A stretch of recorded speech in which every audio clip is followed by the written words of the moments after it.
Hello, I'm letting folks in as they get into the lobby.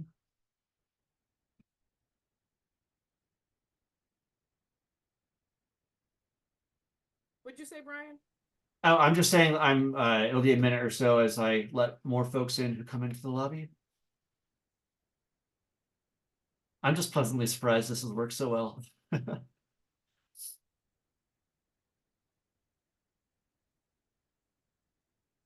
About 11 people.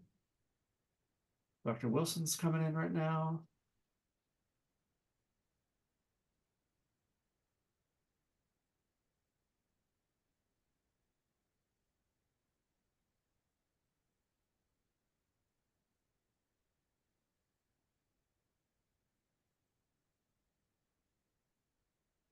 Maybe, maybe not. Hmm.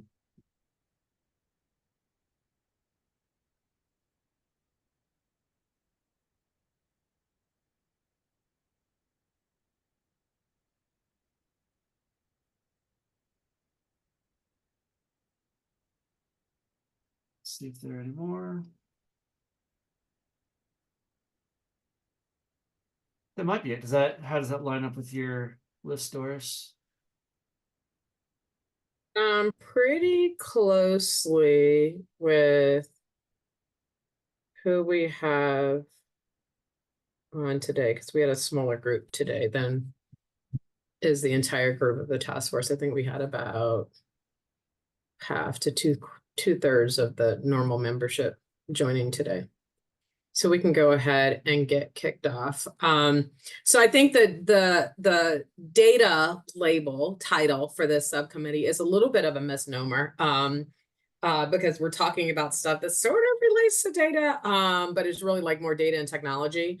And today's conversation, harkening back to the slide that Trace showed, is really focused on online reporting.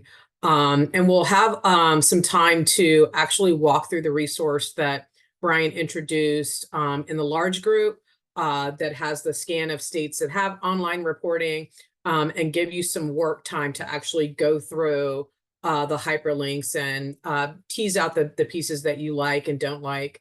And so we'll do a little bit of a deeper overview of that, and also want to couple that with the approach that Weld County in Colorado is taking to online reporting. Unfortunately, we couldn't have someone actually do a panel presentation, but Brian did receive some insights and conversation with them that he's going to share. And so as you dig into the other states and couple that with what's happening right now in Weld County, have an opportunity to jot down some notes on for consideration in the recommendations. So I want to pause there and see if that makes sense. I saw some head nods as I was talking, and I'm going to pass the baton to Brian to just share a little bit about what's happening in Weld County again, for you to noodle on as we think about what could be some recommendations from the task force. Yeah, thank you. It was maybe a month ago, Jordan and I were able to have a conversation with a couple people who worked for the Weld County Department of Human Services, who work closely with the online reporting platform. Let me pop the URL for their system into our chat. But this is available to the public. So unfortunately, just again, it's nice weather and school's out, so lots of folks are on vacation. We couldn't get anybody from Weld County to come speak, but I've been authorized to just give a summary of my takeaways from that conversation. So I'll give the highlights here, and then we can talk further about it. So Weld County has this platform. Some of the benefits that were identified for this platform were that online reporting allows reports to be made 24/7. So you don't have to only call a phone number when they're in operation. So it allows for 24/7 reporting. However, it's not observed at all times. So they say don't use this for emergency situations. If it's an emergency situation, instead call or pursue another route rather than an online report. The way that the online reports work is that they're all written up as referrals and they go into trails. Some basic statistics they had are that 31% of Weld County's referrals were entered using this online system, and the majority of them were made by teachers, school staff, and law enforcement. So folks who use them tend to use them pretty frequently. However, groups like neighbors and family members rarely use the online service. They're much more likely to call in. And law enforcement especially valued it. And again, that the convenience of the 24/7 availability, it might lead to certain groups like law enforcement especially favoring it. One potential complication that was acknowledged by the county were that reports that are made online are often incomplete or are in need of follow-up time to be made by the staff. So you might be able to, you jot down the details that you think are relevant, and submit and send the referral off on the website. But the for intake, the folks who are processing that referral don't have all the information they need. So then they have to reach back out to the person who made that initial report and kind of chase down those details. So on net, oftentimes, despite the initial convenience, on net, it can take more staff hours to process an online report from start to finish. We were also told that Larimer County also tried an online reporting system for a brief amount of time, but they ended it because of an acknowledgement that there was more additional work needed to reach back out for more information. And then just some other details I thought might be of interest to this group.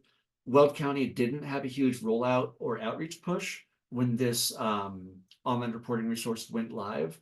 However, after they launched it, they did training on how to use it. And it sounds like they especially focused on training law enforcement because they knew that that community was especially, viewed it favorably. Hotline phone calls are more likely to capture all necessary information for a report in one call. Online reporting requires more follow-up. So just to put it in context of the different ways that a report can come in, there are pros and cons of every option. So I was really appreciative that the county was able to name those potential drawbacks in consideration of both the pros and the cons. And there have been some in Weld County who this kind of enters into the more general narrative of the Mandatory Reporting Task Force and will sound familiar to many of you, I think. But there have been some concerns that online reporting might make the reporting avenue too easy, maybe encouraging reports to be made kind of at a lower threshold than would be made otherwise by phone. That if you can just pull up a tab on your browser and put off a report, these are my words, not anyone else's, that maybe that is a bit too easy and that there's not, that might cause families to be involved in the system that otherwise, if someone knew they had to make a phone call and possibly be on the line for 45 minutes, they wouldn't take that step. So again, just a range of considerations in thinking about online reporting for us to consider. Anybody have any questions about Weld County? As best I can answer them. And again, this is my imperfect retelling of Weld County's employees chat, but really appreciate them reaching out, or not reaching out, really appreciate them, working with us on getting this information to the group. I have two questions, Brian, and you may have said this and I missed it. Do you know when Weld County rolled out their online reporting? I don't have an exact year, but I think I think it was like 4 years. That's a guess. Like it's new, but it's not super new. Okay. Sorry, I don't have a better answer, but it's I think it seems like it's been around for a small handful of years. Okay, and do you know what the volume of online reporting is that they receive at how in a year, how many online reports they receive? I don't. The only overall stat they had to share was that from a certain time frame, I think this was only like 3 months or so, that 31% of the referrals had been from the online reporting. And that they noticed that there was a significant drop down in the summer. And they think that's because like teachers were a particularly were using it more. but didn't have a lot of really rich data that they could share with me, at least in that moment. Okay, and then And I then said I had to, sorry, go ahead. sorry, just one small bit of context about the origin of this is that initially they had a system where that reports could be made via email, and they were getting quite a lot of use of that.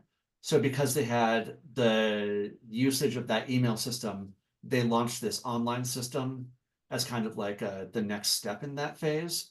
So just to give you a sense of the path that was taken to get to here.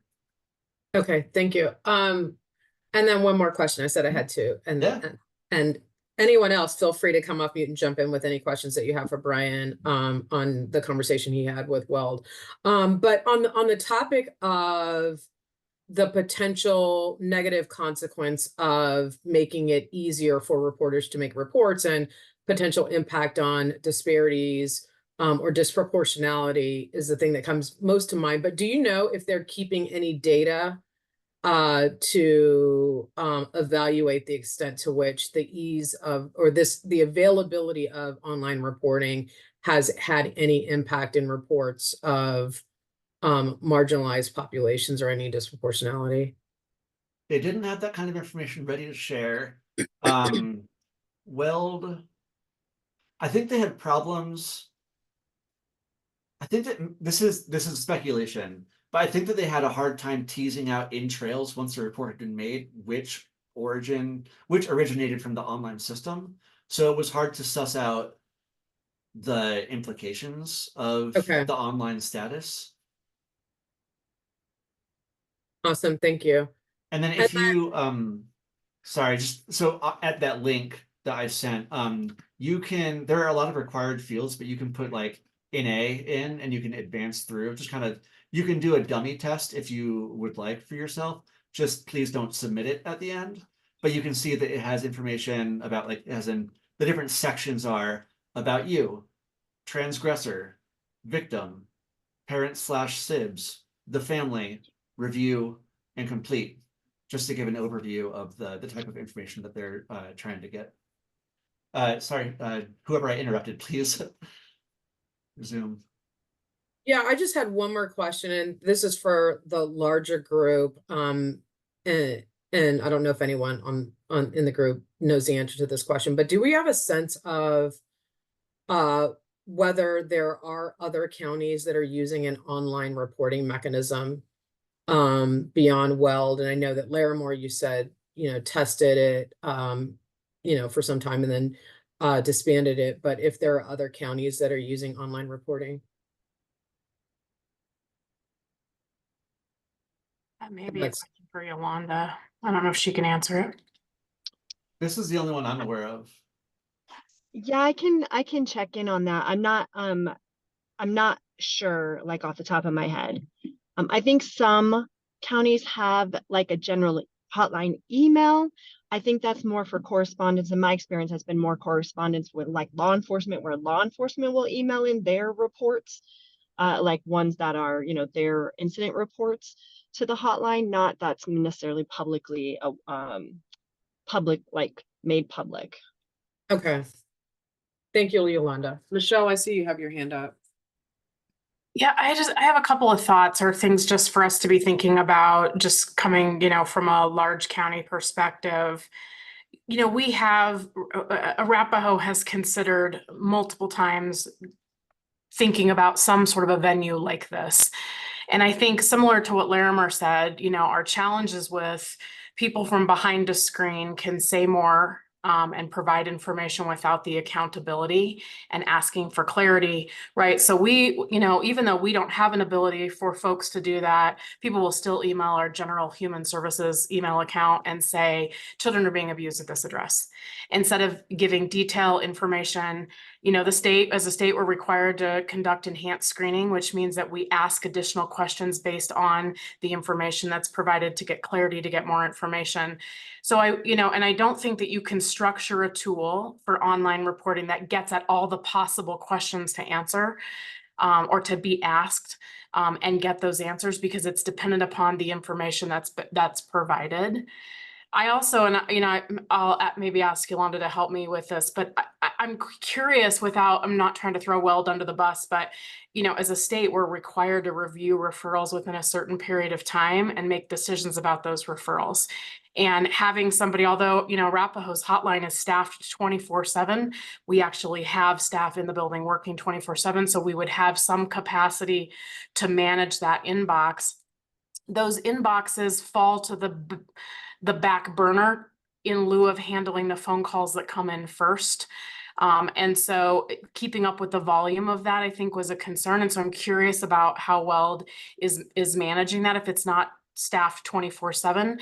And we have had problems with reporting parties, including law enforcement. Our biggest push from law enforcement was to go to an online reporting because officers simply couldn't or didn't want to be on the phone for the period of time. And having spent a lot of time doing ride-alongs, I understand the challenges when they go from call to call to call to stop, pull over and make a report. But oftentimes they were in situations that required an immediate response, and they were waiting to tell us until it was too late. Like they would wait until the end of their shifts to make the call and would have either made decisions leaving kids with someone else unsafe, or contradictory to child safety. They would not be making good decisions on behalf of kids.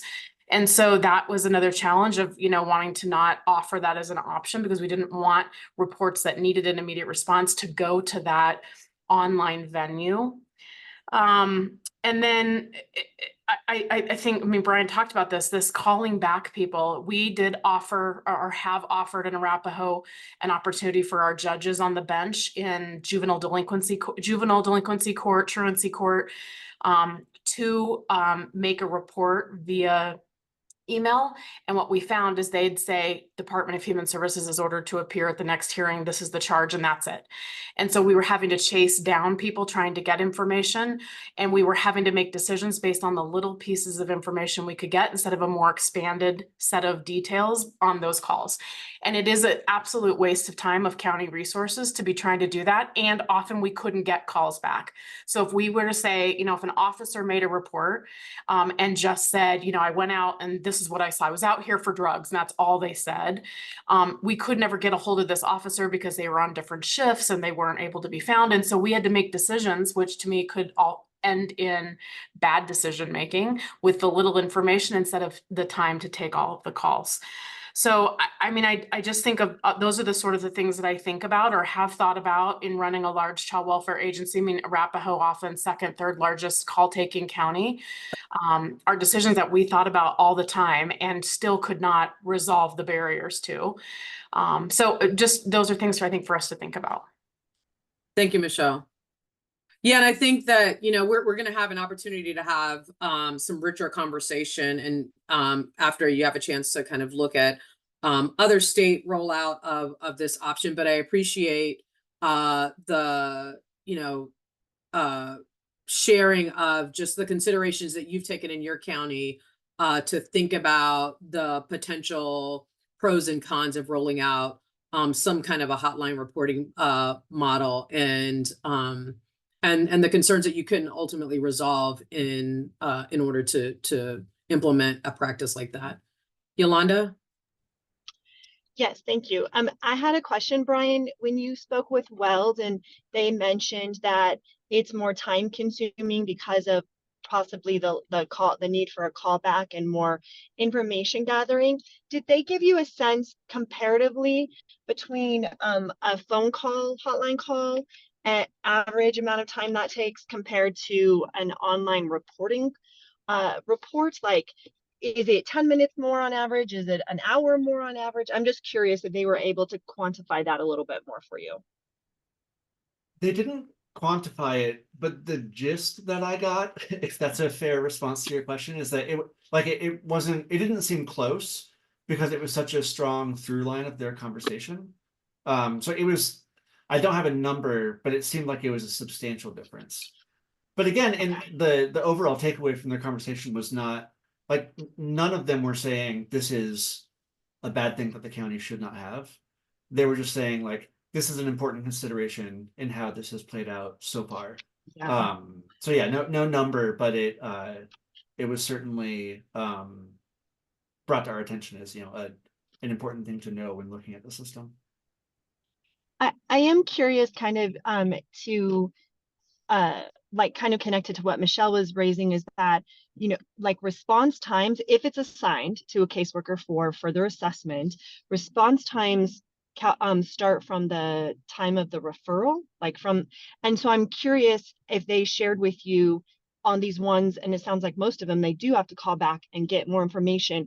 I'm wondering if they're entering it into Trails as the date they received the online form, essentially, or the date that they completed the information gathering. Because to Michelle's point, if it's taking days, if not weeks, to get a call back and get more information before they're able to make their screening decision, I would imagine that that competes with, if they're going to assign it for assessment, the actual response time. So I wonder, Ryan, if, and they may not have gone into that much detail with you, did they mention anything about the impact on response time? Because if a referral comes in today and it takes till the end of the week to get a call back to get more information to make a screening decision, you've already then, you know, it's already been, well, I guess the response time starts the first business day after the receipt of the referral. So you're still, though, competing against that time frame. So I'm just curious if they mentioned anything about that. Yeah, they didn't have the strongest data, and I think that part of that came from a difficulty in dividing out from Trails which ones came in via the online reporting platform and which came in via more traditional methods. So yeah, sorry, I don't have a direct answer to that question. I feel like I had another nugget I was going to share, but I can't remember now. Sorry. I would, I'm just curious as well about the what's described as the lack of ability to differentiate, because when you enter, they would have to be entering these as manual referrals into Trails, and there is a like report, like I forget exactly the title, maybe Michelle remembers. It's like the title of how you receive the information if you're doing a manual entry rather than it's an auto created referral because the hotline recording is attached to it. Like that's the traditional way, is a auto recording is attached to the referral, and so it comes in as a hotline call.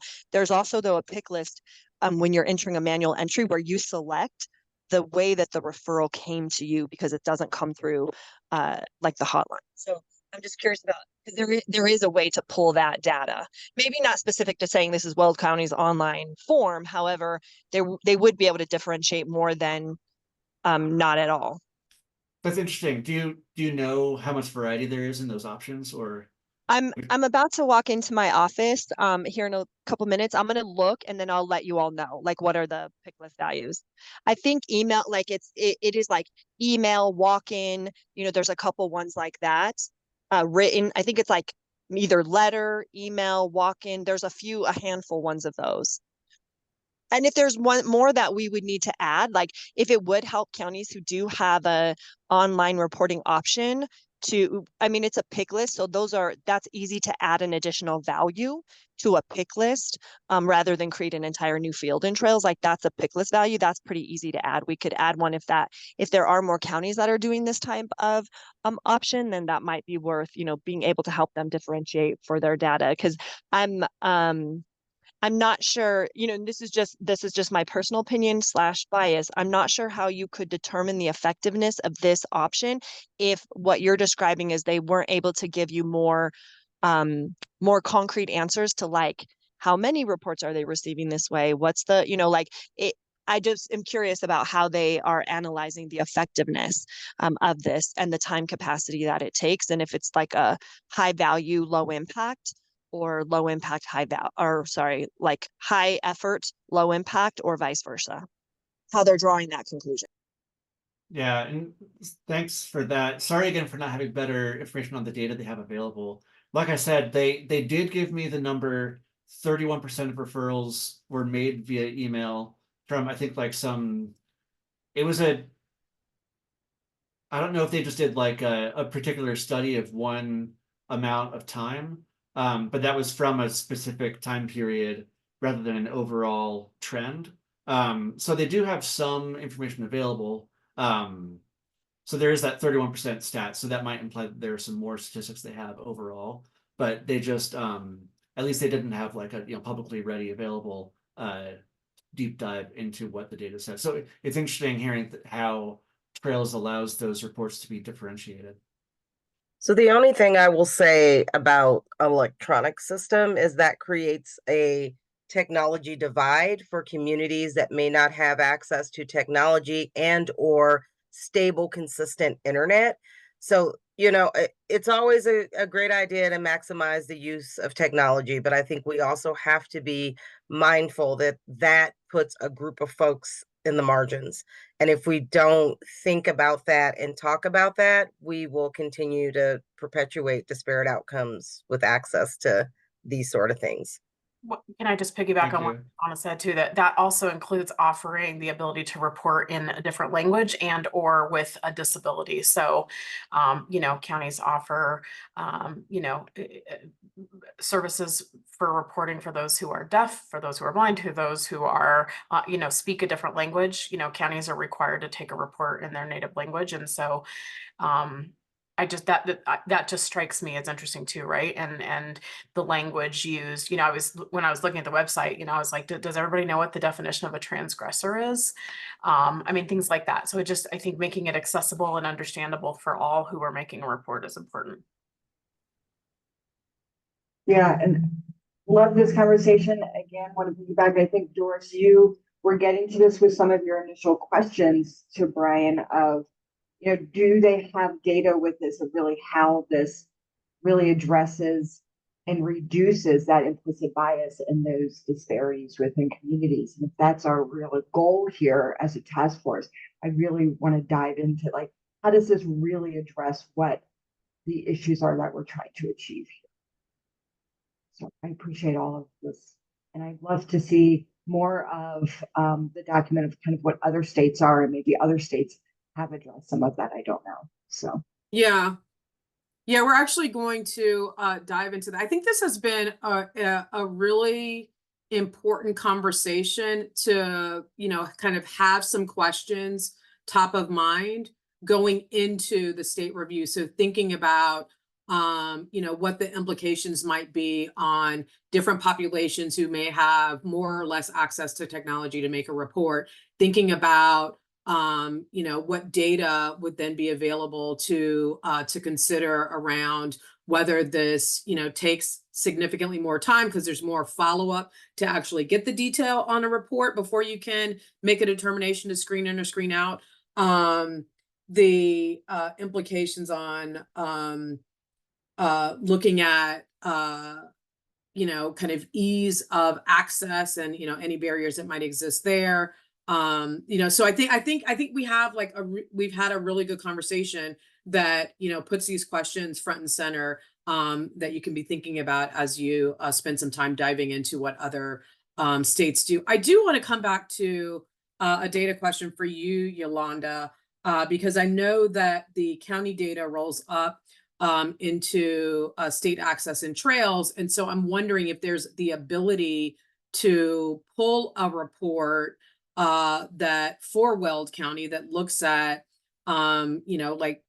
use of hotline reporting to see if folks are selecting that option as the manner in which the report was submitted, just to see if there's data in trails that maybe. My experience in working with some of the counties is that, some counties are more adept at using the reporting features in trails than other counties. And so I wonder if the data question may be that, that maybe folks aren't as aware of the reporting functionality in trails to be able to report out on that data. Or, maybe we didn't ask the questions in such a way that it made a lot of sense, or the folks that Brian met with maybe don't know, the reporting functionality. So I'm just curious whether there is the ability to look at data for Weld County in trails from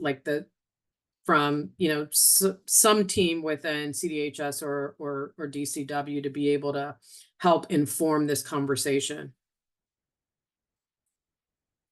As my dog barks at me. I saw you come off mute, Yolanda. Were identified as online calls, as walk-ins, as letters, as emails, all that pick list. Yes, we would get that information. Okay. Yeah, so maybe we can talk offline or via email to see, to sort of dig in, whether and to what extent that is available. To take. Oh, you're cutting out a little bit, Yolanda. Oh, sorry. Can you hear me? Yeah, I can hear you now. Okay, sorry. So I know I believe Weld County contracts with the state hotline to do hotline call coverage. So I'm wondering if they have like a dedicated team who is working on these online reports, since it's accounting for a third or so, or 31%, I think you said, Brian, almost a third of their reports. So I can confirm too that our state hotline takes the hotline calls for Weld, because I'm wondering, like, capacity wise, if that's why they might have more staff able to do the follow-up, since they're not taking their own hotline calls directly. Okay. Yeah, I think that would be worth, understanding. Again, as this group noodles on, what potential considerations would go into any recommendations on this topic, from the task force. Since it sounds like Weld is the only county that is currently operating an online vehicle for making reports.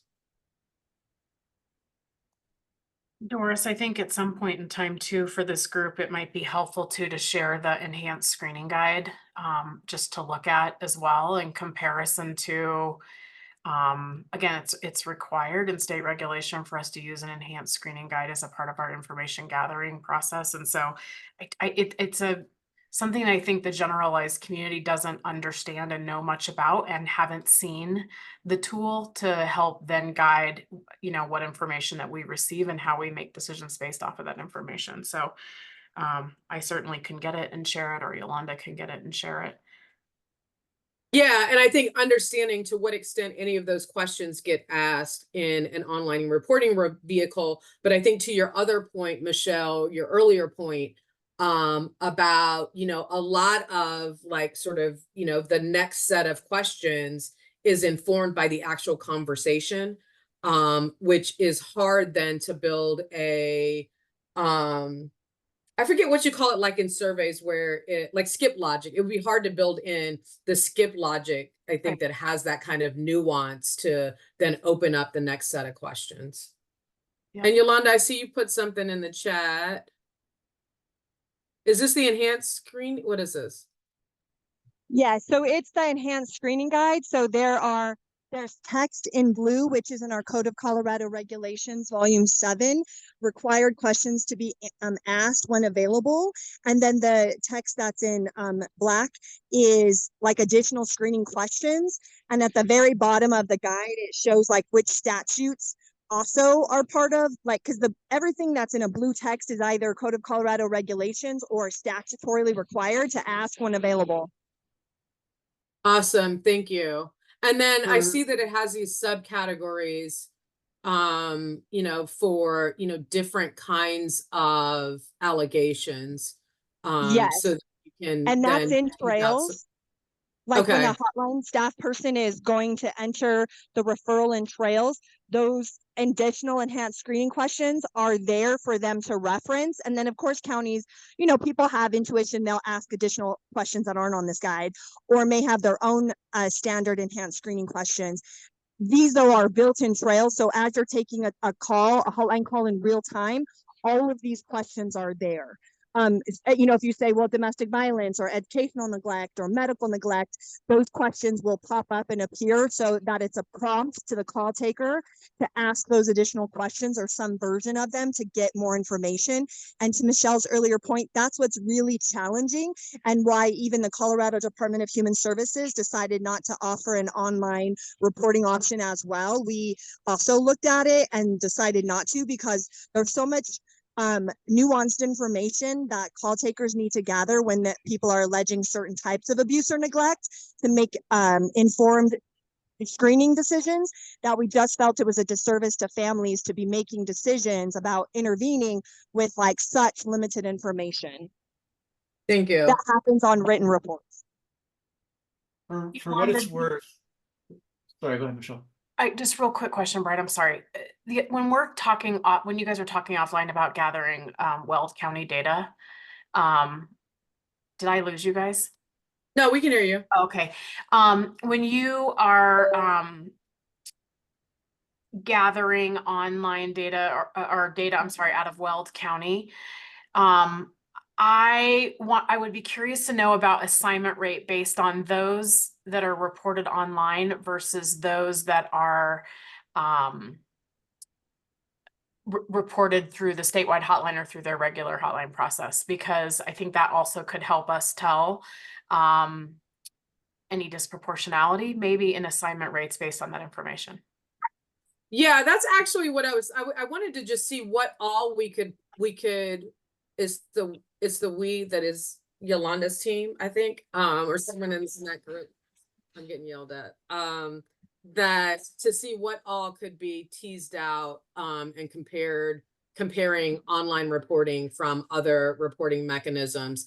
Again, I think it's important for this group to understand, and maybe there's a way of doing that statewide if there are counties that may be using an online vehicle that we just don't know about. If there's a way to look at like statewide online reporting versus other reporting, or to kind of identify whether there are some other counties that may be using that mechanism. And I think to your point, Michelle, really starting to dig in to see whether and to what extent there are differences in disproportionality and assignment rates and, you know, response times. I think that there could be, again, depending on the quality of the data, different ways to look at and see, you know, the effectiveness or evaluate the effectiveness of online reporting.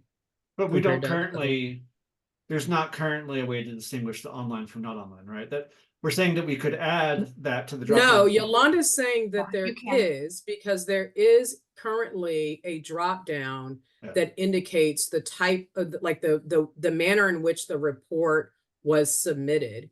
And so whether or not Weld is using that when they receive online reports or not, in entering them into trails is, I think we don't yet know.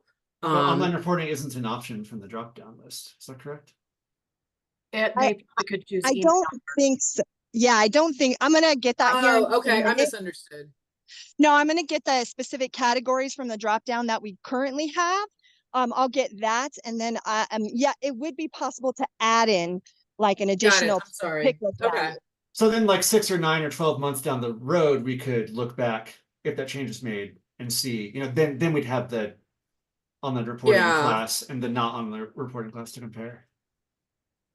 Yeah, I would be curious to see what are the options that they have in the drop down for the manner in which the report was received, because I can't imagine that in Weld County, if the report came in via their online reporting tool, surely they're not selecting phone. I'm just curious. I'm almost positive you can get this data because it would be their calls that are not tied to a hotline recording. So it's anything not tied to a hotline recording, and you can compare and contrast that information. I think, I think I would have a data analyst in Arapahoe that could absolutely pull that data. Okay, and using that as the proxy. Oh, yeah. Okay. No, we can totally pull that data. I think one of the things I'd be curious about is how do they instruct their call takers of which pick list value to use when it's an online report, right? Is it written? Like because like I think written or letter is one. You know, so what is the like how consistently, hopefully, do they pick that from that pick list value? We can absolutely get a breakdown of what those additional or alternative call method or report methods are for sure. Okay, so Brian, could that be a follow-up question to Weld County? Is like how they indicate the type of report or the manner in which the report is received in the system for these online reports. Yeah, that's great. I'll write that down. For one other little detail, just on the conversation about the enhanced screening questions, for what it's worth, I have been entering NA to fill out the Weld County submission form and to advance to the next fields. And the victim information tab doesn't correspond at all to the enhanced screening questions. Like it's very quick list: first name, last name, gender, date of birth, school grade, phone, when did you last see the victim? That's all of it. So I think the fact that there aren't like race ethnicity questions or those sorts of distinctions that are present in the enhanced screening leads me to believe that this doesn't use the enhanced screening, just to potentially answer that question. Yeah, and I don't, again, I'm not trying to throw Weld under the bus here. I don't know how they're getting away with doing that when it's required to use the enhanced screening tool as a part of, same thing with, again, we're required to review referrals as they come in or within a certain period of time. How are you doing that if it's not a managed forum? Otherwise, there's not someone who's sitting on it 24/7 managing what's coming in. So I'm saying that for those of you not currently working in the child welfare system, before we go down the path of saying we want this, we want this, we want this, we have to make sure that we're in compliance with what is currently in state regulation and statute. Oh, hey, I'm sorry, just to double check myself. I'm going through the rest of the tabs. In the parents/SIBS field, they do ask for primary language. Does the family need an interpreter? Race. So, yeah, it's still an open question whether they use the enhanced screening. I thought that I had found out that it was a no, but I'm agnostic about that now. Yeah, and I wonder if, if in your follow-up, because we already identified, at least one question to follow up with them. Just inquire about that, how they incorporate the enhanced screening questions into their intake process. And yeah, I think asking it just like that, I think would be really helpful in bringing that back to this group.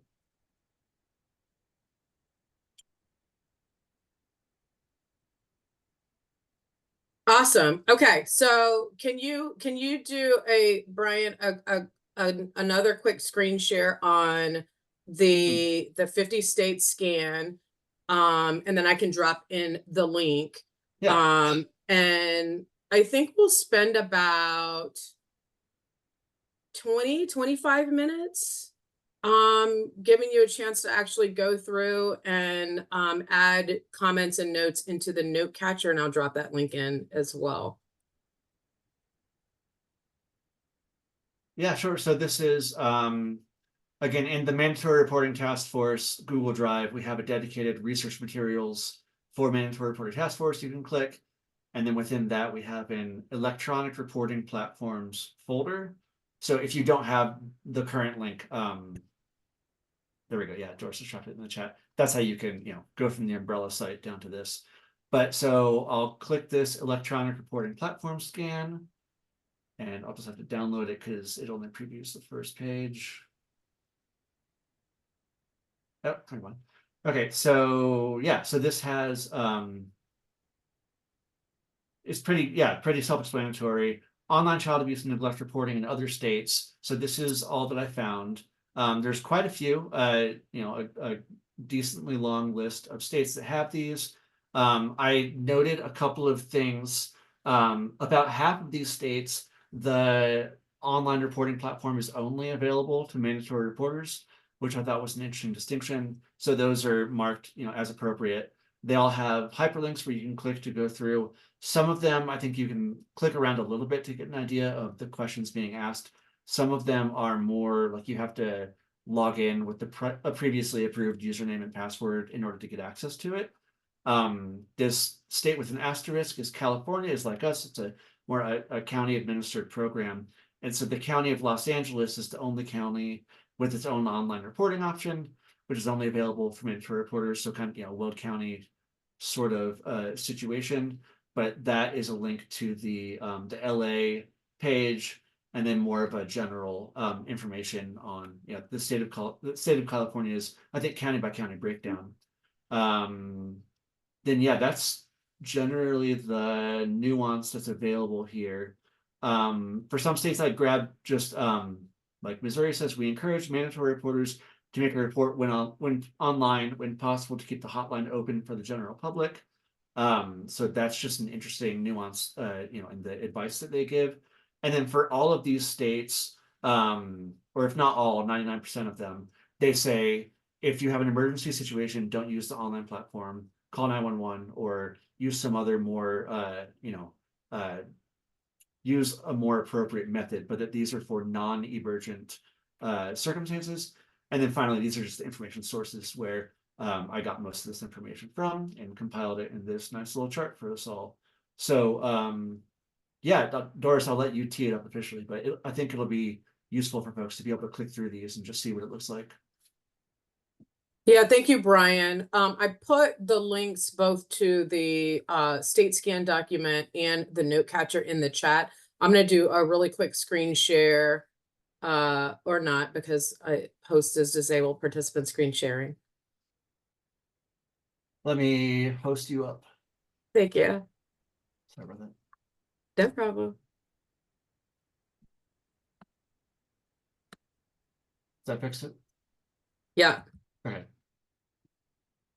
So in the note catcher, I also added the links to the state scan in this document as well as the link to Weld County's online reporting platform, asking for your name, any states that you noted that you where you want to add some content on what you like. So an opportunity to add those there. And then also a place for any important considerations for Colorado. Several of you have raised some important considerations that we want to make sure are part of the official record. And so just noting those here so that we can all be looking at the same document. So we'll spend it's 9:10 your time.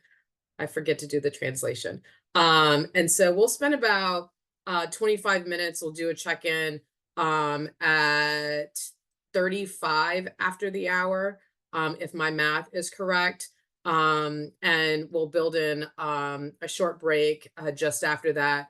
But I'll do a check-in periodically just to see how things are going and if you need more or less time. But we'll plan to come back here at 25 after. Sorry, 25 or 35? I'm sorry, 35. Thank you. Thank you for fixing my math, Brian.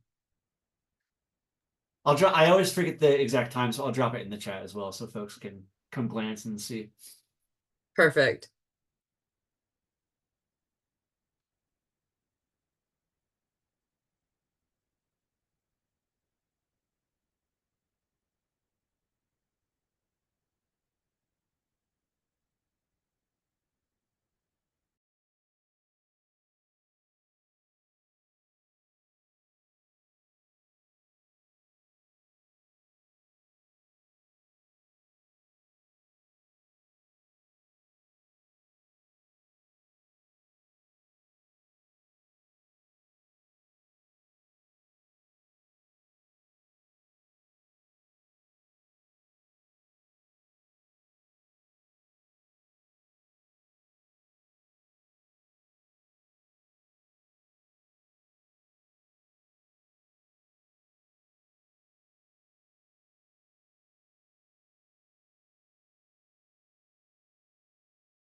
We have about 10 more minutes. How do folks feel about whether that's the right amount of time?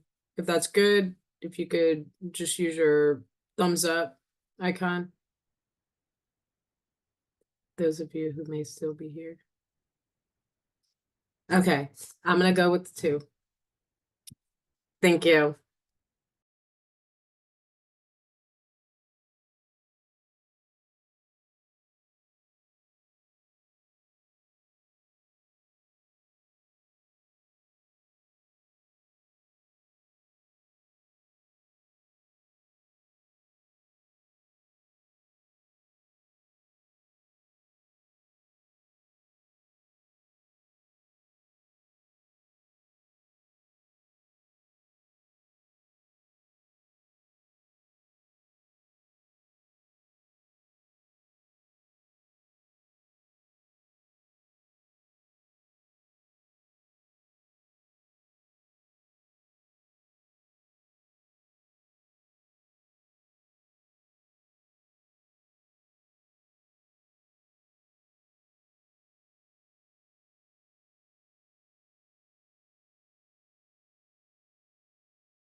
About 5 more minutes.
Well, so it looks like we'll give you another 30 seconds or so. I see Shauna's finishing a thought.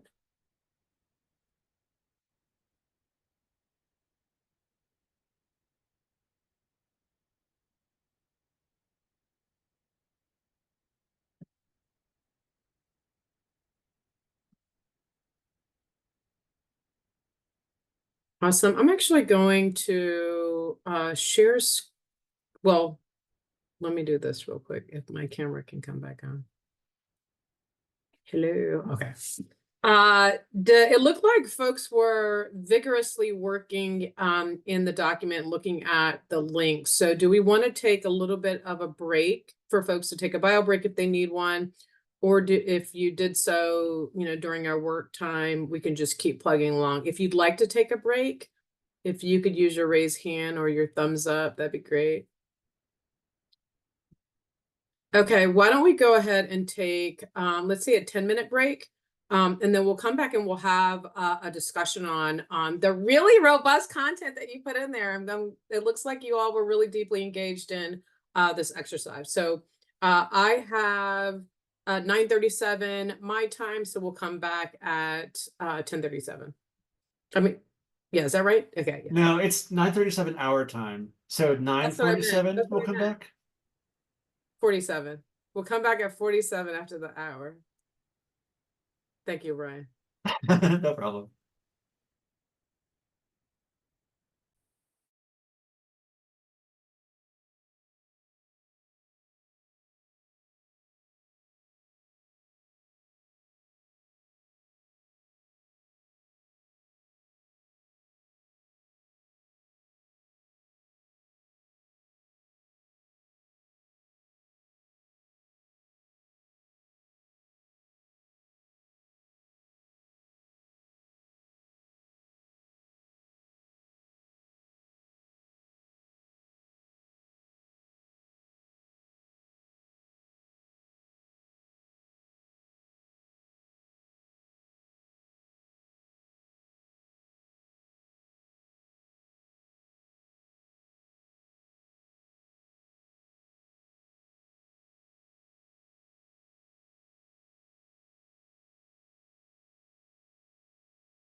All right, welcome back, everyone. I think instead of sharing screen, you can still access and sort of scroll through. I jotted down some of the themes that I saw reflected in your comments. So lots of kind of picking and choosing the things that you liked and didn't like from different states. So, you know, there's a smattering of state examples. But so I thought it might be more useful for us to tease out some of the themes that that came up across your feedback. So I want to lift up this issue around, or questions around data. So really wanting to understand for those states that have implemented mandatory reporting, any effectiveness and efficacy in their mandatory reporting or online reporting approaches.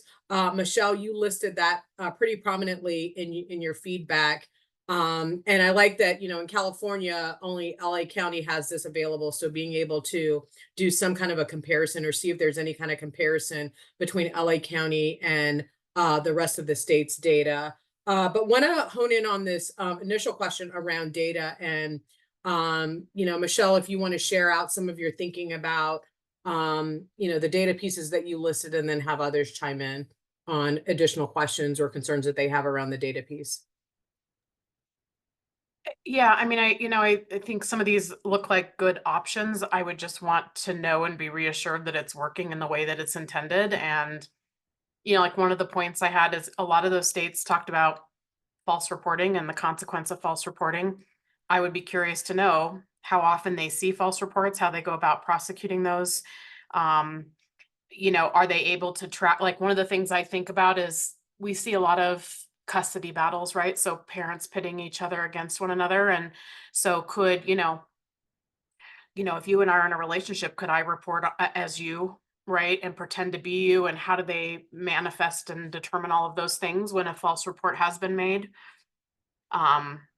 There is something to be said about our recorded call process, which I really value for a number of reasons, not just the accountability pieces, but I think that that offers some more accountability because it tracks the number. Even if you call from a restricted number or you try to block the number, it still tracks the number that you're calling from. It's the verification of a voice, all of that. And I mean, I often use it to go back and re-listen to calls to make sure that not only what was in the report was matched what was in the, what statements were made by the caller, but we used it for coaching opportunities. All of that gets lost when you have an online reporting forum.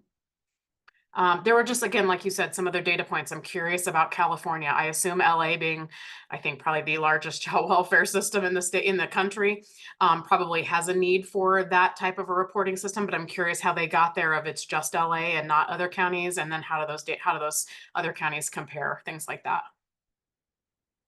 Thank you. Brian, in your research, did you find whether and to what extent there is data, like publicly available data on any of these systems that have implemented online reporting? I haven't come across any, but I haven't gone that deep into like, published journal articles and things like that. So it could be out there, but not that I'm aware of. Okay, thank you. I can so I have some contacts in LA County.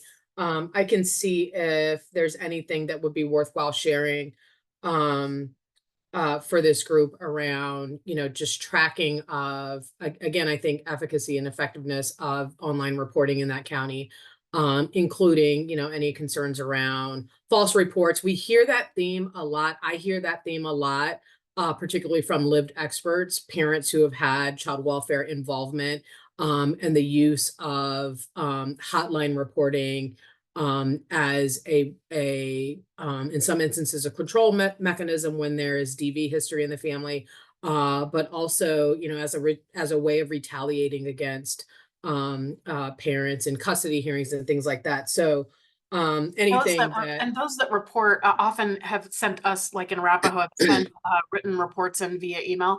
We'll create a whole new email address that is not traceable. You don't know who made it, right? And so if you can falsify information and create information to get an account or whatever, how is that all tracked and monitored and, verified? It's harder to do when you make a phone call.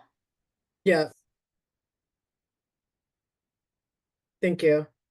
Any other, for those of you, while we're staying on this, this topic of data, have, questions that, and or concerns or considerations in thinking about online reporting, specifically around the data piece that you wanted to add to the conversation? This is Yolanda. I would be curious. I thought most of the websites try to say, like, if this is an emergency, call 911. This is not a place to report emergencies. I'm curious if they're able to track sort of the reporting method being online reporting, how many of those resulted in immediate responses, immediate or 3-day, or I don't know. Other states have different probably response times. For us, it would be immediate or 3-day. Like, I'd be thinking I wouldn't want that an online report for those types of emergencies. So I'm curious how many actually resulted in an emergency. So what is that advisement dissuading people from online reporting of emergencies sufficiently? Yeah, and several of you named as, one of the things that you liked about some of the implementation of online reporting in several states, where they gave the guidance that that the online platform should not be used in emergency situations, what they should do instead, and also those states that actually define what is an emergent situation or an emergency, that should not, be utilizing the online mechanism for reporting. But I think that, there's a complementary question, I think, that comes back to the data that you lifted up, Yolanda, around, whether and to what extent they actually track that to see if folks are using the online reporting vehicle truly for those non-emergency kind of situations. And if not, how often do reports that actually fall within that immediate response,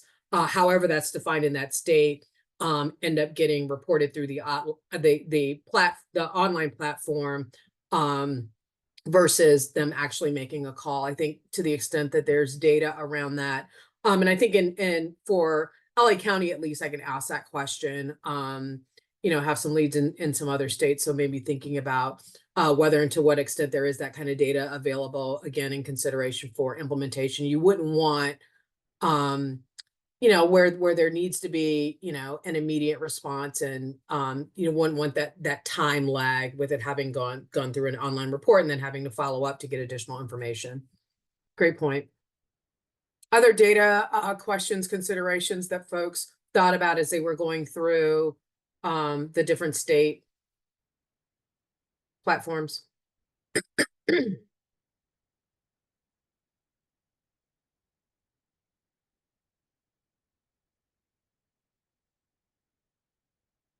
So one of, sorry, go ahead, Yolanda. Screening rates.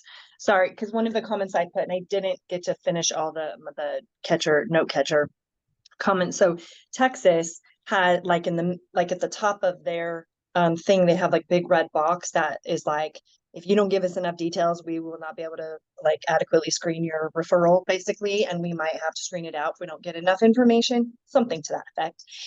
Paraphrasing there. I'm curious, screening rates for hotline calls versus online calls. Yeah. And I think we were, and I can get that data from Weld as well, like the methods that they enter, as well as like what are the screening rates of each percentages of each of those methods. Because I would be curious, because that is sort of, I thought that was good that Texas had that highlighted, like, hey, we need more information. And I'd be curious. I would assume that there are lower screening rates. Well, I don't know. Maybe that's a wrong assumption. I don't know if a lack of information makes counties or departments more likely to assign because they're like, we don't know, so we better go see, or we don't know, so we're not going to assign it because we don't meet that threshold criteria to assign it. So I'd just be curious. Thank you. And I know Michelle made a comment too about that exact same statement. I think it was you, Michelle, about like, so, seeing the converse sort of that statement. Can you share a little bit more about what you were thinking there? Yeah, a lot of states put down, you know, this, if you don't give us complete information, this might result in a child being left unsafe. The converse of that is, if you don't give us enough information, we might unnecessarily investigate a family who doesn't need to be investigated. So that's the converse of that. And the other two data points I think I put in there, I would love to know how often these online platforms crash mid-report and or are down and are not available, and how often there are data breaches out of this information. I'm sure not anybody's going to be excited to report that out. I'm sure not people are not going to publicize that information, but you know, when these systems go down or when there's a data breach because information is transmitted, I just am curious about the protection of client confidentiality. Thank you. And one of the things that, one of the other themes that I think is related to something Yolanda you shared is on the accountability piece. And I think all of you, if not all of you, most of you named accountability as one of the other considerations in sort of thinking about pros and cons of an online reporting mechanism. The option to report anonymously or not. You know, Adriana, I see you nodding. So would love to have your voice in the conversation. Then we'll come to you, Brian. Yeah, I did. I noticed when I was kind of glancing through a lot of these websites through the different states that it either it said specifically, I think I recall Texas said that their law does not allow for anonymous reporters, but I liked the trend that most of them required some sort of login or username. So to kind of Michelle's point that she has brought up, that kind of speaks to maybe an extra layer of having people identify themselves and take an online report as serious as one would for, you know, calling someone an actual. And so I think, yeah, that accountability piece and trying to find the balance between the two of making it as easy and fast as possible so there can be the proper response and, you know, versus getting all the necessary details while ensuring that there's not an over reporting just because it's easy to type in stuff. So yeah, I liked kind of the requirement for username. I liked some of those pieces. Thank you, Adriana. Yeah, I mean, it's sort of like that balancing between, you know, having this, you know, easier vehicle for submitting a report, but, you know, adding some requirements that make it a little bit harder to just sort of needlessly go in and fill out an online form, you know, adding some accountability to it by requiring folks to not be able to be anonymous and create a login that again, add some additional hurdles, if you will, that make it a little bit harder so that people can be potentially more thoughtful. Donna, I see that you came I on know. camera. I keep going on and off because I got this dual screen thing going. I don't even know where to look at this point. But yeah, I'm trying. I'm struggling. I'm trying to figure out how I feel about that because some jurisdictions, you know, said that they allowed anonymity, but yet you want me to create a login in order to make the report. So I'm like, where is that information going? How is it being stored? Where is it being used? Um, I'd much more prefer, I think it was Texas that says you can't make an anonymous report, and I know where my information is going and what you could possibly do with it or that you're retaining it. So to me, it feels like double speak to say it's anonymous, but you got to create a login in order to do it. No, that then does not become anonymous because you get to store my IP address. So I'm struggling a little bit with that piece. So if we go this route, we're going to have to think through those pieces for sure. Thank you. Michelle? Another data point I wondered about is how often people go to the site and start a report, but actually don't finish a report for almost that reason that Donna mentioned, like, because I'm nervous that, you know, you're going to track my information or be able to locate me. That's to me, to the point about like, how often if law enforcement is investigating that, how deep are they going to verify what links you've been to on what computer, and again, storing your IP address. And then the other thing I'm really torn about this, and I know Colorado legislatively tried to address this last legislative season, which is around anonymous reporting. I feel I sit in both sides. I can make a case for both sides, but I also do believe that there are reporting parties out there whose lives could be in danger if they do make a report or their identities are known to make a report.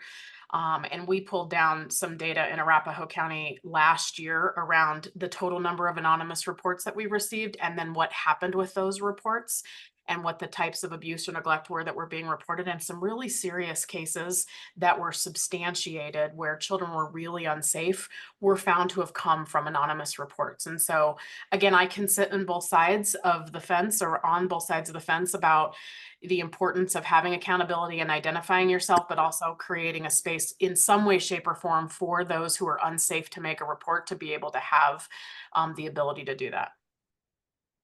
Thank you, Michelle. And Brian put something in the chat about, you know, sort of a caveat that's included in some of the online platform guidance from some of the states, is that you do have that right to remain anonymous. And if you want to do so, you would need to call in the report versus using the online platform. So that can be a way of reminding folks that they have that option, but they can't exercise that option using the online vehicle. And then also the note about, you know, distinguishing anonymous versus confidential as another clarifier for individuals who are considering making a report. Any other thoughts around the accountability piece?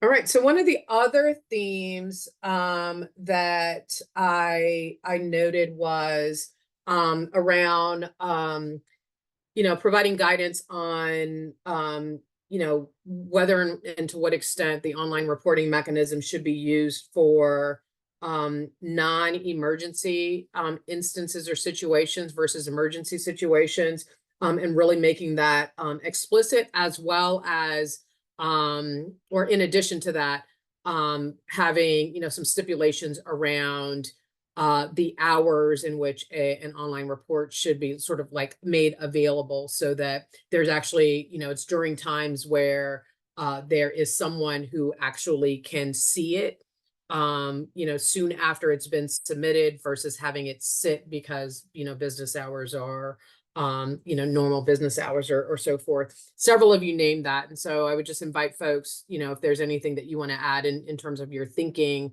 on looking at any recommendations around, you know, defining emergency and or use of an online platform during certain hours, like stipulating its use during certain hours.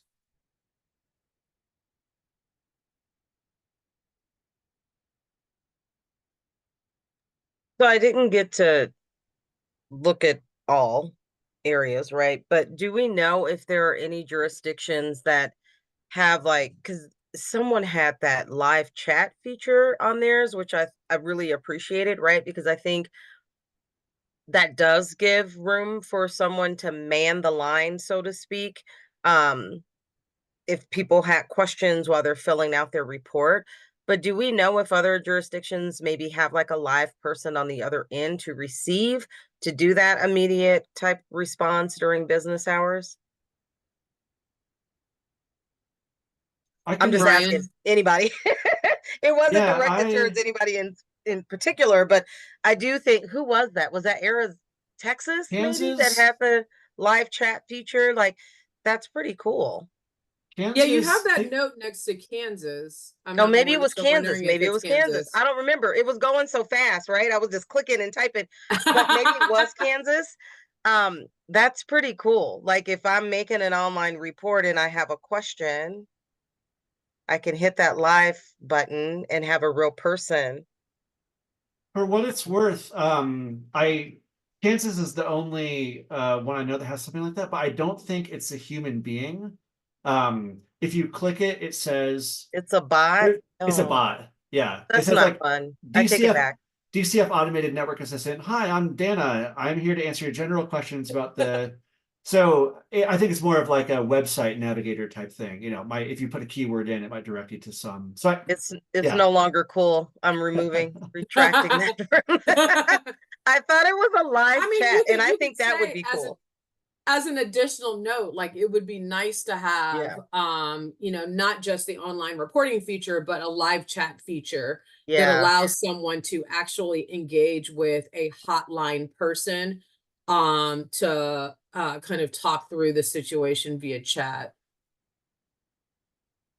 That could be a recommendation.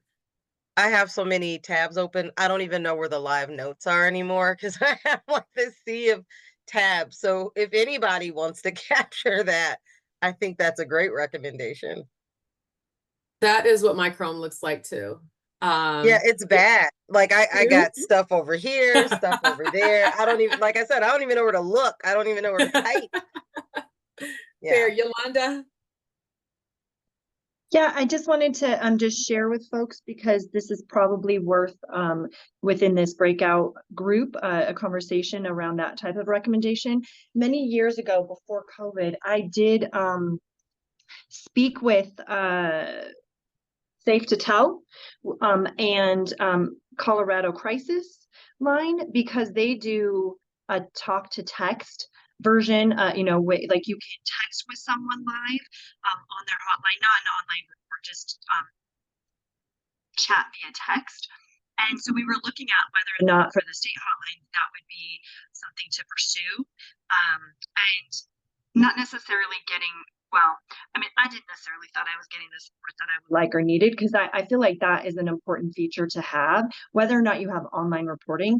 I think having an option, especially for younger generations and young people, calling on a phone is not something that is like common to them, like actually speaking to somebody by phone if they're trying to report something, and being able, or might not be safe for them to do, right, to be verbally speaking aloud their concerns. So I just wanted to share that, because, and it wasn't the AI generated, I mean, now mind you, this was many years, like probably 5-6 years ago, so it probably wasn't the level of AI engagement with text features for these type of situations. However, we were looking at, and I think something we would like to support potential.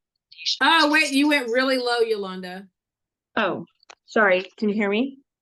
Yes. Yeah, I was Okay, going like a little bit up and down, but then it got really low, and I was like, girl, I oh, can't hear weird. you. Okay. So I think one of the recommendations at some point in the future of this group I would like to revisit is around a talk to text, or like a text to text feature. Well, talk to text, because the agent is talking in the, or chatting via text.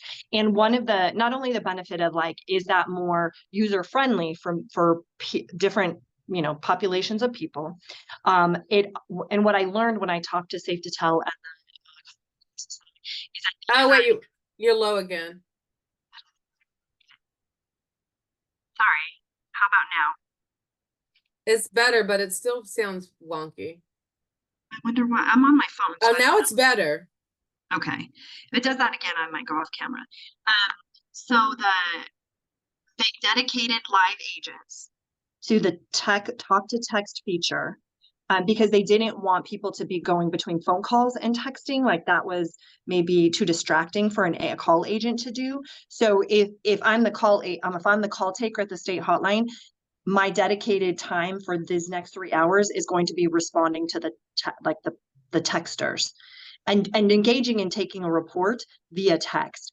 And that seems a little different. It seems like an alternative option to only doing online reporting, where there's not necessarily, like, there's no engagement there. However, with a text, you could still take a report, ask follow-up questions. So that was just one thing, because of the mention of like the text or the support, maybe while making an online report, if it's possible to text a live agent, or if it's just possible to use texting to make a report. That's just something I wanted as a consideration. Thank you. Thank you for that, Yolanda. Safe to Tell, what kind of organization is that? So that was, I think it's targeted most at like school-aged children. So if they're experiencing any kind of situation, it could be like bullying, it could be child abuse, you know, it could be a lot of different things.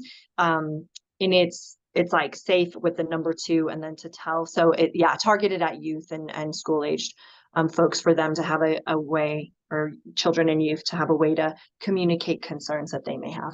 And so sometimes when it is true, when it's child abuse or neglect, safe to tell call agents would cross report to the state hotline or to the county's hotline, because the information they were getting from the student or from the young person was about abuse or neglect. Okay.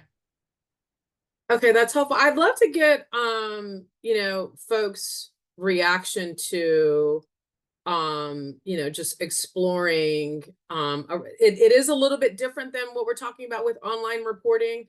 But it, you know, it's sort of related, I think, in thinking about other ways to make a report than a traditional phone call. And so would just love to get any reactions, initial thoughts from folks.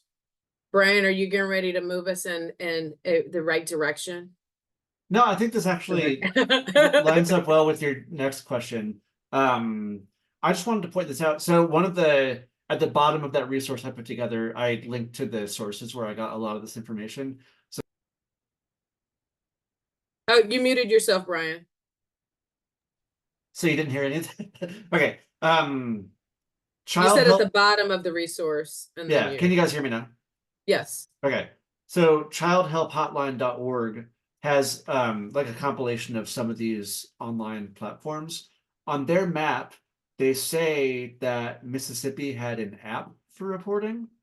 I looked into that and couldn't find it, so I don't know if it was something that they used to have available that is no longer available, but that's at least that's a crumb about another possible technological approach to enabling reporting, is that at least at some point this national organization identified Mississippi as having some sort of an application that was relevant to child abuse and neglect reporting. So if that's, you know, just to set that example on the table, even though it's not a full example, just wanted to mention it. Thank you. I would be interested in that as versus an online reporting platform, like trying to keep up with this day and age and technology and the way that people choose to report, as long as there's a live agent or someone that they can engage with in whatever way to get more information from them live, but via text versus, you know, talking. The only thing I would encourage us, and I know that, you know, this group doesn't necessarily have to think through that, is it's got to be something that's equal and accessible for all counties. You know, a county with 3 employees versus a county with 700 employees, they just don't have the same resources. And so you can't, you know, you can't ask a small county who has one person taking all the calls to also then be trying to manage an online platform. So I think I wrote that in my feedback, is that we would have to consider some other alternative option. That means that maybe then the statewide hotline would have that sort of functionality. And again, that all comes with a cost. And I know that the statewide hotline is already taxed to the max in terms of ability to handle what they have in front of them right now. Thank you, Michelle. And I see you echoing that or highlighting that, Adriana, in the chat, that, you know, there would have to be consideration to who is receiving, you know, these additional reports, and, you know, and that they have capacity to actually respond timely and appropriately. And I do want to clarify. Yeah, when the 8 workers. So yeah, that really impacts us out here. That would be a huge ask. Yeah. I do want to just clarify, when we were looking into it, it was a functionality for the state hotline. So it wasn't an expectation or even an inquiry about other county departments being able to do a talk to text feature. It was anyone who's contacting the 844 Co for Kids number to report child abuse or neglect would have the feature, the option to do a live call or text with a live agent. And I mean, that's what we were just looking into, and what I'd like to potentially look into again, because I think that it does speak to how the level of comfort that some people feel more engaging through messaging rather than an actual call. It can provide a safer option for some who may not be able to get in a safe space. Maybe it's not an emergency, just the information though, verbally spoken out might put them in a unsafe situation, and it still allows for the engagement of like follow-up questions to be messaged back and forth rather than not being able to do that through the online reporting. So sorry, I didn't want to give the false impression that it would create a capacity issue for the counties. It was meant to be an option for the state hotline.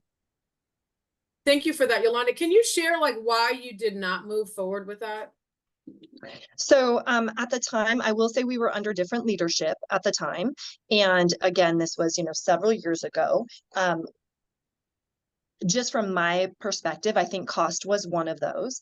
I think trying to build what would that look like, creating the cost of the technology and the cost of the additional staff people. Because if you're taking agents off of phone calls to be doing text, then you might have to add additional staff in order to meet the need of both avenues for reporting. So it didn't get that far because I think it was there's a cost to that. Oh yeah, we're not going to do that right now, versus really going down more of a true analysis and saying, what would the cost be and what would the benefit be, and making sure we could work toward that as an option. So, and then COVID happened, and then all things went, sort of differently. So I think we have maybe a more, again, my perception, a more supportive leadership now. I mean, we had a different governor, we had a different, human services director. There were just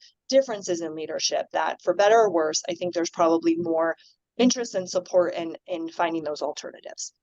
Yeah, thank you. And I think I keep coming back to this question of really wanting to understand.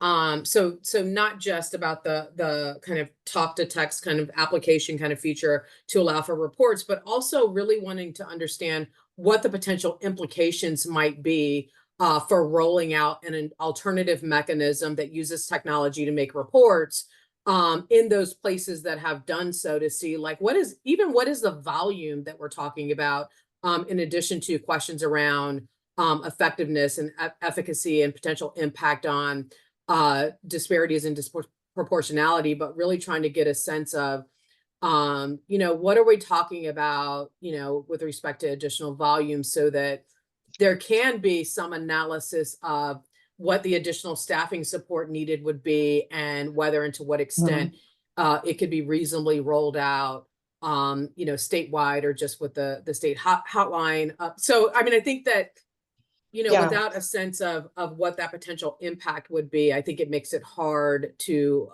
put forth, really a high quality recommendation on the potential benefits of doing so. Well, one thing that may help, Doris, is that if you look in the chat, I added in the method of reports that Trails captures currently, that if it's not a direct hotline call that captures the hotline recording, and then there are a few different methods there, and you can see some of them are letter mail. That's probably a more outdated method than online reporting or other sources. So I think we could at least start there. It wouldn't necessarily tell us what you're describing, right? I don't know exactly how to project out. However, I think if we were to statewide, if I were to get my data team to be able to look at how many times are hotline calls manually entered where email or fax or letter mail or telephone other or walk-in are selected as the method of the call, might say that those at least give us an idea of maybe if there was a text feature or an online reporting feature, people would be less likely to email, or people would be less likely to fax, or people would be less likely to walk in if I could just do it. If I did have a smartphone, I know technology is an issue for many folks in communities. However, if they did have the ability to do an online report rather than walk into the Department of Human Services, I think at least would give us here's these alternative methods that make up part of our referral sources, our methods, and that might give us an idea of who of those, maybe a percentage of those would likely be online reporting or text reporting if those alternatives were available. Thank you. Yeah, I think that could be a good proxy for who might use that online or talk to text or whatever alternative feature. Again, to give this group and the rest of the task force a sense of what the potential scope of that particular alternative method of reporting might be to, again, inform any kind of recommendations.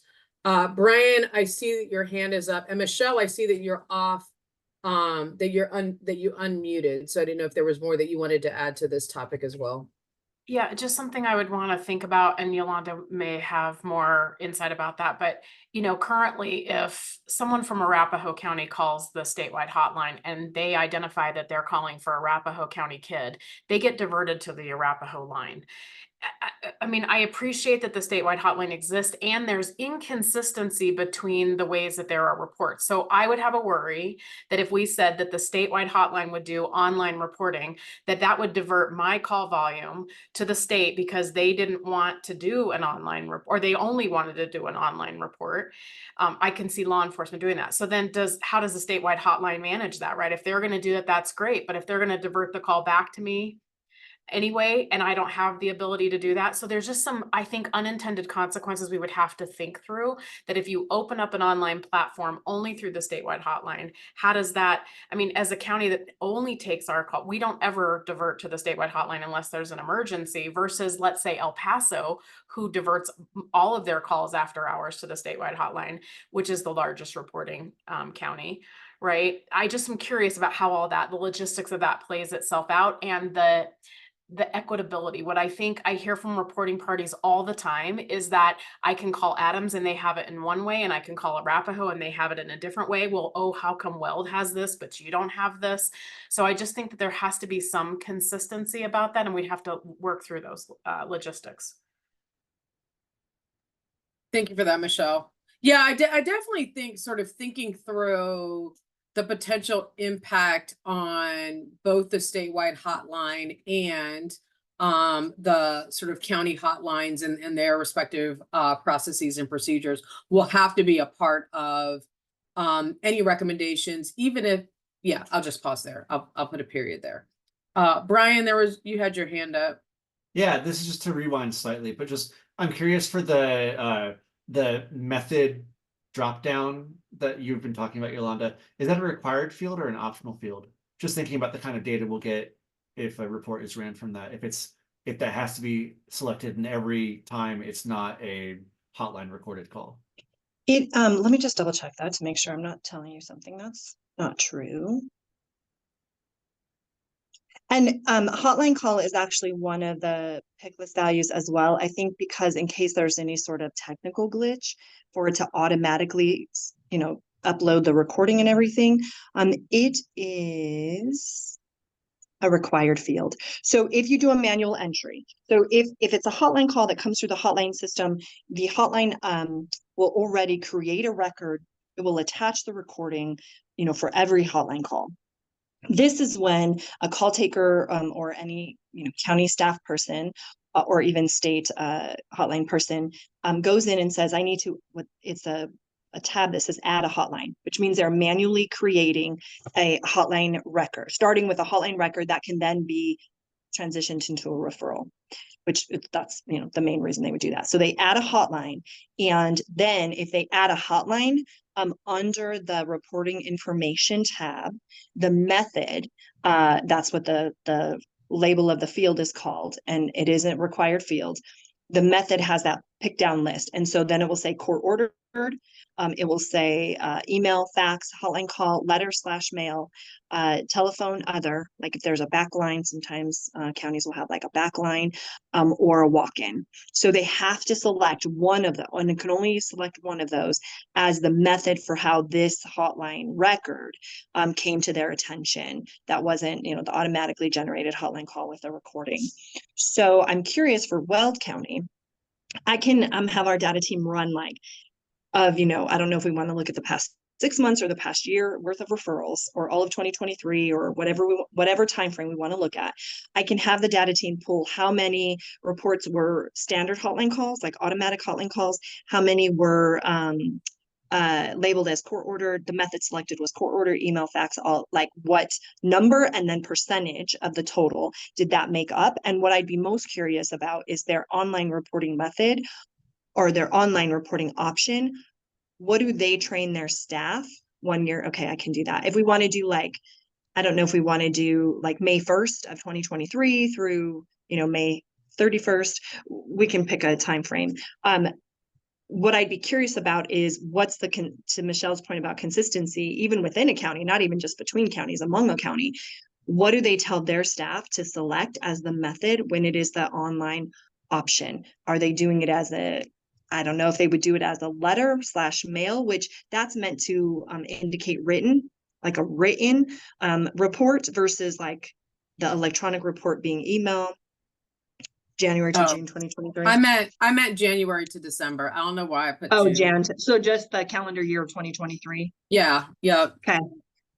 I can do that. So I hope that answers your question, Brian, and also gives us a question to pose back to Weld is what are they selecting as the method? I mean, we may also see that in the data report out. If there's a huge number of letter/mail selected as the method, that might tell us that that's what they pick for their online reporting option. So I'd be curious what out of the current pick list, what is it that they most commonly choose as the method when it's an online report?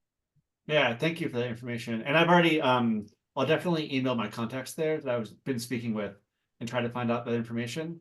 And then when I have that information, I'll send it to you, Yolanda, if that helps your data team dig into the specifics better.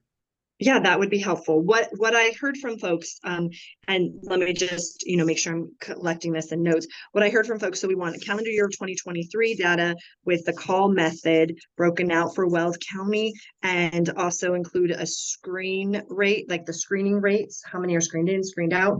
Do we want the type of reporter breakdown as well? Like, because then there will be a reporter type field that they also have to select. I know they've told you, Brian. Yeah, I think that would also be helpful. Okay. I mean, we've already heard it's mostly police and teachers, so we can see who else makes up the population. So reporter type, screening rate. I wanted to look at response times to that issue of like, are they seeing any immediates or things coming through their online reporting? Okay, so call method, screening rate, reporter type, response time. Anything else anyone from the group wants to ask in the breakdown? I know this overlaps with, sorry. Is there a mandated reporter yes/no field, or is that just something that's sussed out from reporter type occupation? I don't see it here in like no. I mean, when you create a referral, then and you want to do the notice, like the required notice for specified mandatory reporters, then you are saying, do they meet that criteria? Yes or no? So the letter's auto-generated.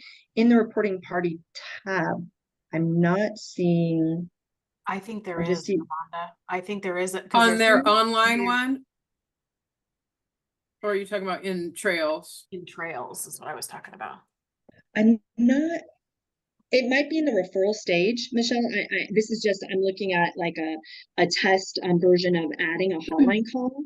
And at least in the reporter information, it's their name, their email address, their phone number, the method, the reporter type, the reporter relationship. Describe relationship is a text field, not a pick list. Agency name, address, and agency phone number. So it's probably reporter type, at least from this, from a hotline record before you say yes, create a referral out of this. In the hotline record, it's not indicating mandatory reporter yes or no. There's an anonymous or an unknown radio button. So I guess if somebody is trying to be anonymous or it's unknown how the information came to be. So eventually, yes, I think you're right, Michelle, there's a field that requires answering if this is a mandatory report or not. And that I think has to tie into the notification required for specified mandatory reporters. When you're first creating a manual hotline record, you are selecting a reporter type, and then out of that type is probably how we would deduce like the ones that are mandatory reporters, because that's a longer pick list that has, babysitter, clergy, counselor, therapist, court probation, dentist, hospital staff, like it has a lot longer pick list. Adriana? Yolanda, would you be able to pull data on the online reports, or what we view as the online reports? How many have been founded versus how many have been unfounded? I know that is a complicated, that is by no means to suggest what's a false report versus what's not a false report. Yeah. But I'd be curious to see if those numbers suggest or are somehow skewed to suggest if that means something. And again, knowing that it could not, but I'm curious about the rate of founded versus unfounded. Yeah, Or it wouldn't or necessarily be a one-for-one. It wouldn't be a one-for-one correlation because there's not because depending on what method they're selecting, what we can do though is the screening rate. So for those that were screened in, that were done in a method other than a hotline call, we can look at what, like, you know, let's say it's a third that are screened in. Then of that third that were screened in, how many were substantiated? Yes, we can break that down. And please just remember that not all counties, I mean, most counties now are differential response, A right? differential response, yeah. A founded or substantiated referral means nothing in a DR county where we don't make findings. Yeah, where the majority and I realize that's a complicated way to go, but I was just curious. Yeah, I can have it broke down that way as well. So of the screened in, how many went what we call a family assessment response, which is the alternative response that's known as differential response, and how many were traditional, what we call high risk, HRA high risk assessment, and of the high risk assessments, how many were founded. So yeah, we can do some subsets, and I'm gonna talk to my data manager later today or first thing tomorrow and give her like what we talked about today, because she'll, you know, her wonderful data brain will be like, yep, here's how we can accomplish these things, and get some of that drilled down, because I think it's helpful data. Thank you. Yeah, I think that would be really helpful for this group in thinking about, you know, again, just informing any recommendations that go forward. And then I think related to and then one of the other themes, the last theme that I noted was around training and guidance. So several of you noted where the state actually had either an FAQ or some other guidance before you actually got to the link or the ability to submit an online report. And that seemed, you know, somewhat appealing to at least some of you, to provide, again, some of that real-time information on, you know, where a report to the hotline is suitable, maybe some information around distinguishing emergency versus non-emergency that would warrant either calling the hotline versus using an online reporting. And we'll just, again, open up the floor for anyone to share any of their thoughts and reflections on, you know, thinking about any training requirements or additional guidance that could be incorporated into benefits of providing an online reporting vehicle. I can call on folks too, but Shauna? I put a lot in my comments there about that. I think if you're having mandated reporters just go to a website and fill out a form, you really have to walk them through step by step. What does non-emergent really mean? There was one state that had a video on that like, this is how to fill that out. I liked that interaction. I'm still hesitant though of really, you know, well, I think that this is non-emergent, so I'm going to call in. And, you know, on a hotline, when you're really talking to somebody and you're unpacking what's going on, you're like, no, this is really an emergency. And really, you know, just having a website and directing folks to, I have lots of hesitancy to. So the ones that did have really good trainings, really kind of, I liked that versus just here's a form and fill it out. Because I think folks really do need that walking through in a video format or however you do that. I liked the centers, the sites that were just for mandated reporters and not for just the general public, because there's a lot to unpack there and a lot of training. You know, this last subgroup we sat in the trainings and kind of all the things that we really put into a training to make it robust and informative and putting layperson's perspectives. So Yeah, I Those think were the several of states- you. Those were just the states that, you know, I appreciated their thought of their training process. Yeah, and that additional guidance, right? Like so that they, you're not just, going to a website and then automatically submitting an online report. So there is, I think, the training component, which is really nice for folks to be able to engage with on the website, and also having opportunities to just, if they've gone to like a live training that mention online reporting as a mechanism, then to have those additional prompts and reminders for when using an online platform is appropriate and when making a call is appropriate. And I know that for several of the states, the online reporting option was only available to mandated reporters versus the general public. And that may add to and Sean, you mentioned that, but that may add to sort of like this narrow option, for the folks who both have to already completed training, and there's recommendations coming out of this task force around what to include in the training, so that they already have some more than just superficial understanding of the impact of making a report, as well as how to make a report, and so maybe limiting an online reporting option to mandated reporters versus the general public, that might solve for some of the concerns folks had around, general accessibility for the public writ large, and thinking about individuals who may not have access to the resources to, submit an online report. Generally speaking, professionals, those that are considered mandated reporters, will have that access in their professional capacity. Other thoughts, considerations on, any of the themes that I teased out, or any other considerations in thinking about the potential for benefits of rolling out an online mechanism in Colorado?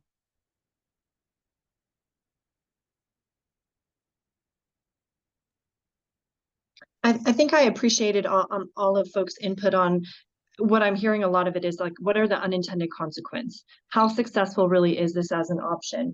Does it create, because even just the small sort of case study of Weld County, right, where at least I was like, oh, how much more time, and what is this, and what about that, and just a lot of questions.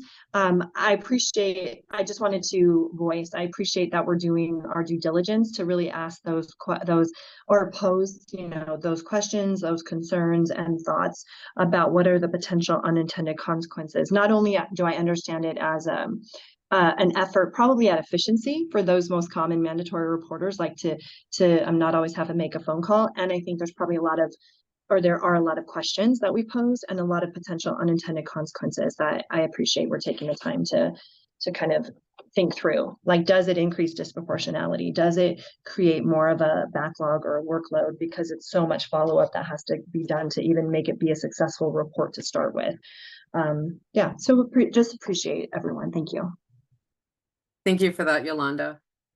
So I know that there are some next steps that we have to be able to get to any kind of articulated recommendations. Brian is going to do some follow-up. I'm also going to do some follow-up with a couple of jurisdictions that were in your list of states to look at, to see what, if any, data they have available that could be shared with this group. Yolanda is going to do some follow-up with her data team to be able to tease out what is happening in Weld County, so that can inform some additional recommendations. I do have a question for you, Yolanda, in response to the comment that you put in the chat about the state hotline covering Weld County's hotline calls 24/7. So then so is it then that the only reports that Weld County then takes directly is through other vehicles that are not calls? I would say, generally speaking, the answer to that would be yes. So if you're calling and you're needing to make a report for Weld County, you're most likely going to be speaking to an agent at the state hotline. because they contract with the state hotline to do 24-hour, 24/7 coverage.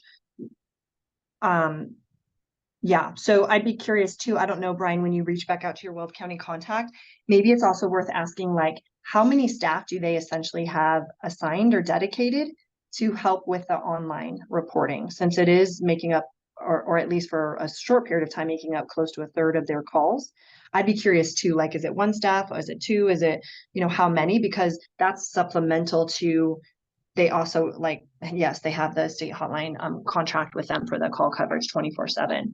So hotline calls go to the state hotline for Wells County. Thank you.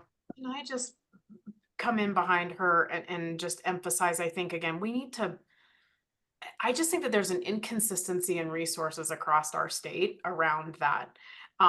Because again, we all have, we have statutory responsibility to provide 24/7 ability to take calls, take referrals, right? But it looks different in every county.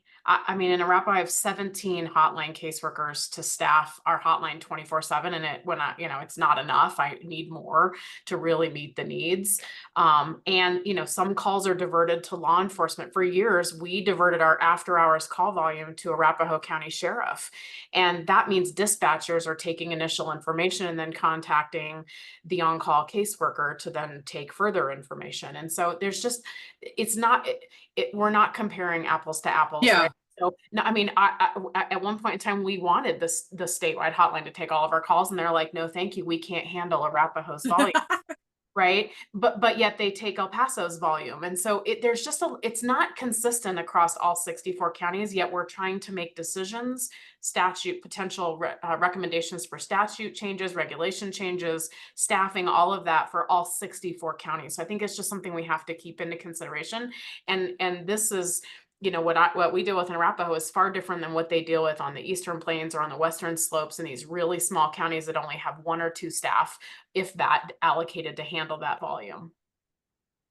Yeah, thank you. I think that's just another reminder for us to be ever thoughtful in, considering the potential implications, really not just, limited to online reporting, but for any recommendations and how those recommendations might differently impact different parts of the state.